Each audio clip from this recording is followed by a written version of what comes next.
Cairo Rehab. Live a pain-free life. আমি doctor Soumen Pramanik, Chittaranjan national cancer ইনস্টিটিউটে pain and palliative care physician.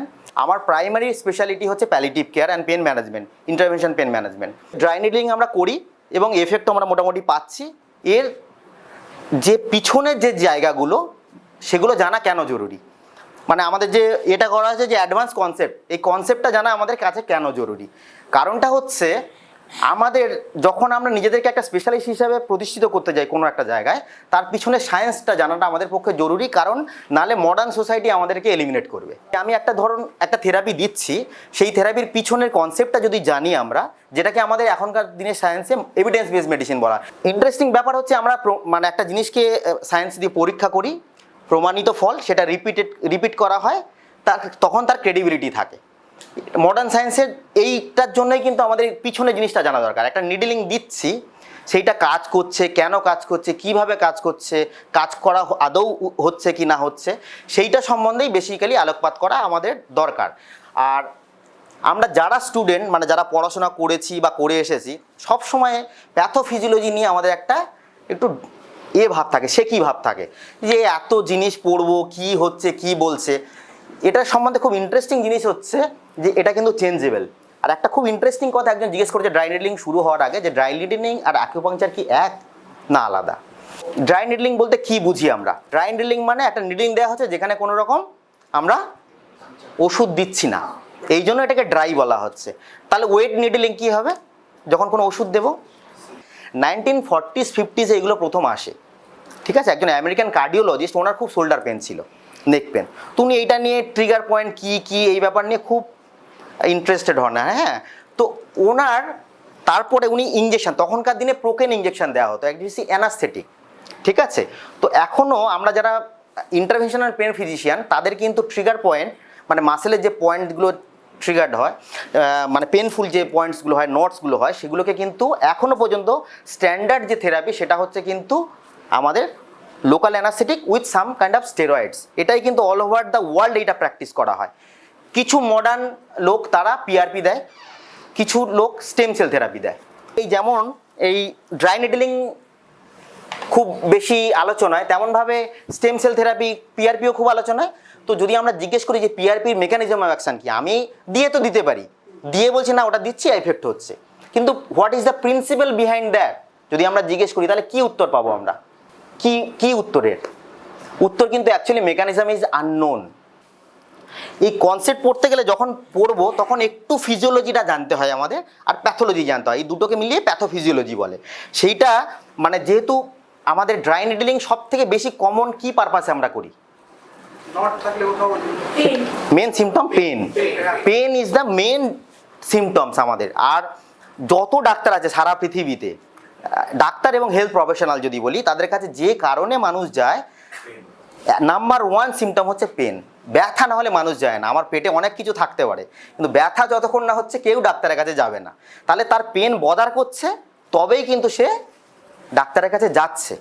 তাহলে পেনটা যদি আমরা একটু জানি, বুঝি, তখন কিন্তু আমাদের এই প্যাথোফিজিওলজি যেটা বললাম বা পড়ানো, এটা বুঝতে সুবিধা হবে। পেন যদি আমরা প্রধান সিমটম ভাবি যার জন্য ওটা দেয়া হয়, সেটা কেন হয়, কেন পেনটা এত ড্রেডেড, বা কেন পেনটাকে আমাদের ট্রিট করা জরুরি, এইটা সব থেকে বেশি জানা দরকার, ঠিক আছে। পেন যখন একটা সেন্সরি স্টিমুলাস কি হয়?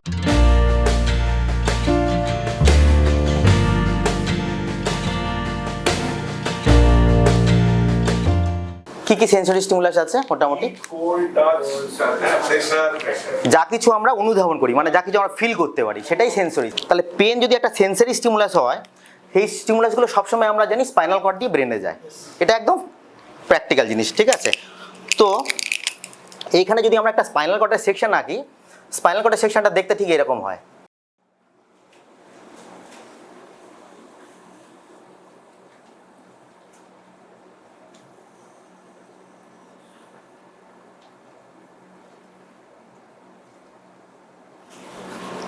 এটা একটা স্পাইনাল কর্ডের সেকশন।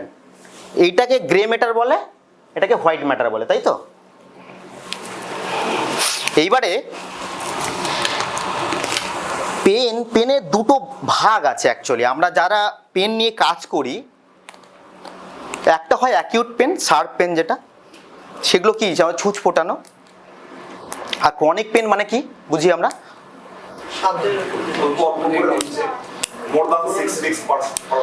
এটা একটা আরবিটারি। আমরা কেউ বলে 3 মাস, কেউ বলে 6 উইকস। আমাদের কথা হচ্ছে বেশি দিন পেন হচ্ছে এবং সেটা হচ্ছে ডাল কিং, খুব ভালো করে লোকালাইজ করা যাচ্ছে না, একটা ভেগ সেন্সেশন দিচ্ছে, তার সাথে সাথে অ্যাসোসিয়েটেড সিমটমস আসছে, তাই না? পেশেন্ট বিরক্ত হয়ে যাচ্ছে। তারপরে কি আমরা যারা মেডিসিন দিয়ে অভ্যস্ত তাদের কাছে যখন অনেক পেশেন্ট ঘন ঘন, আমি বিশেষ করে ক্যান্সার হসপিটালের ডাক্তার, আমাদের কাছে পৃথিবীর সব থেকে ড্রেডেড পেনসগুলো আসে, আমরা মানে প্রতিদিন এই ধরনের পেনগুলো ডিল করে অভ্যস্ত আর কি।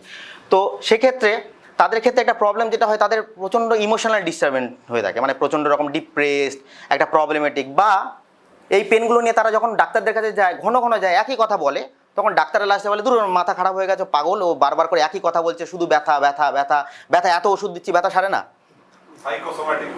সাইকোসোমাটিক হয়ে গেছে, ওকে সাইকিয়াট্রিস্টের কাছে নিয়ে যান, সাইকিয়াট্রিস্টের মতো ওষুধ দিল, তাতে কাজ হচ্ছে না।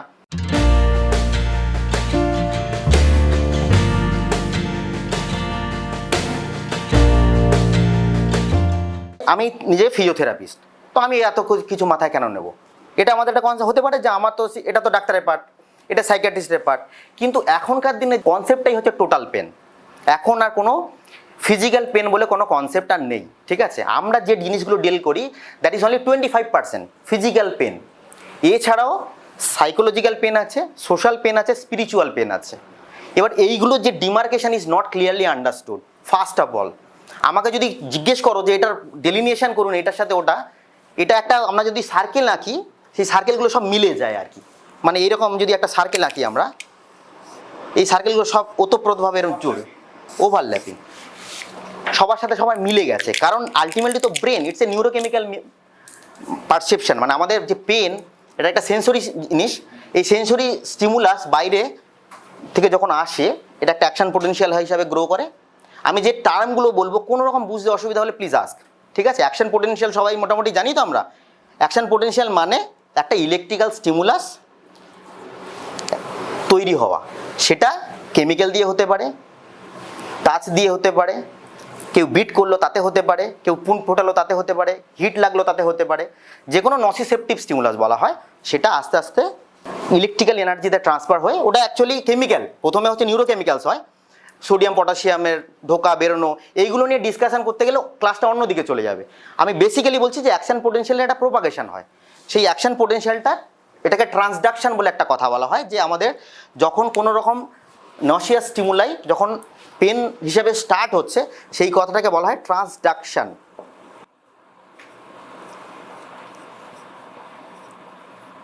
এটা 1 নম্বর। 2 নম্বর যেটা হয় সেটা হচ্ছে ট্রান্সমিশন।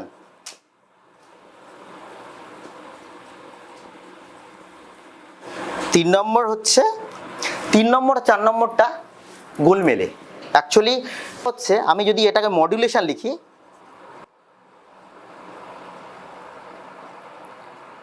আর এটাকে পারসেপশন লিখি,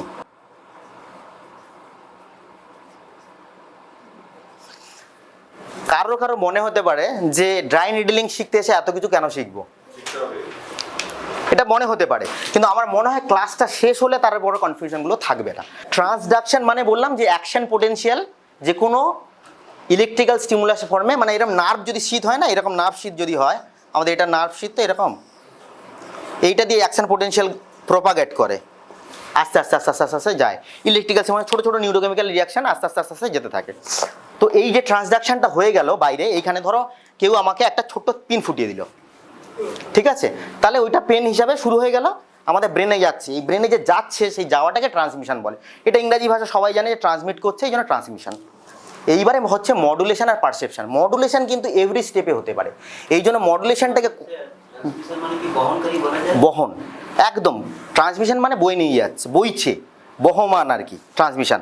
তো যে কোনো জিনিস না চললে আমাদের, এই যে আমি বসে আছি, এই যে জিনিসটা নিলাম আমি তো ফিল করলাম, যেটাকে আমি গ্রিপ করেছি, তবে না আমার ব্রেন বুঝতে পারলো। এই যে ব্রেন বুঝতে পারলো, এটার নাম হচ্ছে পারসেপশন। এই বোঝাটা নির্ভর করে অনেকগুলো নিউরোকেমিক্যালস মিলিউর উপরে, অনেকগুলো অ্যাক্টিভিটিস হয়, অনেকগুলো প্রবলেম হয়, অনেকগুলো জিনিস হয়। তো সোজাভাবে যদি আমি বলি, সেটা হচ্ছে 4টে ভাগ এই পেন পাথওয়ের। একটা হচ্ছে ট্রান্সডাকশন, ট্রান্সমিশন, মডুলেশন, পারসেপশন, এইগুলো সব যদি ভুলেও যাই তাহলে আমি তো মনে করতে পারি যে পেন ফুটেছে, পেনটা মাথায় গেছে, মাথায় পেন হয়েছে, বুঝতে পেরেছি।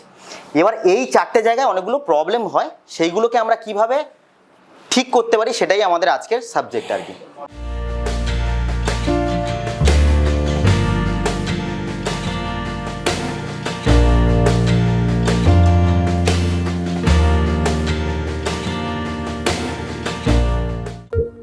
The Cairo Rehab. Live a pain-free life.